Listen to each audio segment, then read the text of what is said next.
గతంలో ఇప్పుడు ముఖ్యమంత్రి కూడా ఆయన వచ్చిపోయింది. ఆనాడు పాపం ఓడిపోయింది కదా, అయ్యో గొంతు నొక్కేసింది కదా కేసీఆర్ అన్యాయంగా అంటే, ఇక్కడి ప్రజానికం అక్కడ చేసుకొని ఇలాంటి వాళ్ళు ఉండాలి.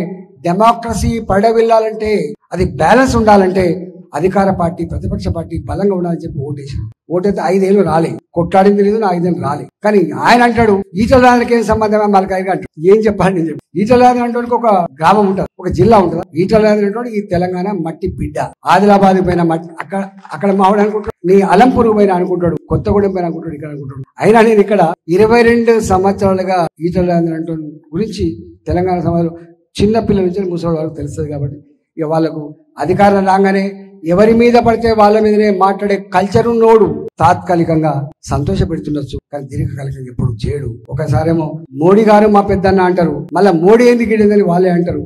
మోడీ గారి మీద మాట్లాడిన గొప్ప మాటలు విన్నాం, మోడీ గారి మాట్లాడిన చెడ్డ మాటలు విన్నాం. వాళ్ళకి ఏం గది పట్టిందో నేను చెప్పాల్సిన లేదు, మళ్ళా తిరిగి ఎక్కడికి వస్తారో కూడా చెప్పాల్సిన లేదు. ఒకటి మాత్రం సత్యం, ఎన్నటికైనా ఈ దేశంలో కేంద్ర ప్రభుత్వ అండ లేకుండా ఏది సాధ్యం కాదు.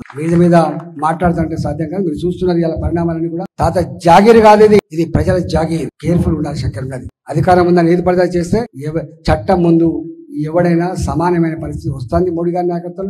కాబట్టి దయచేసి ఇలా అప్కి బార్ 400 పార్ అది నినాదం కాకూడదు, అది నిజమని నిరూపించేటువంటి ఆ చారిత్రక సన్నివేశంలో మీరు ఉన్నారు. కాబట్టి మీరందరూ కూడా కమలం పువ్వు గుర్తులు భారతీయ జనతా పార్టీని, మోడీ గారిని, తద్వారా నన్ను నిండు మనసులో ఆశీర్వదించమని చెప్పి కోరుతూ సెలవు తీసుకున్నా.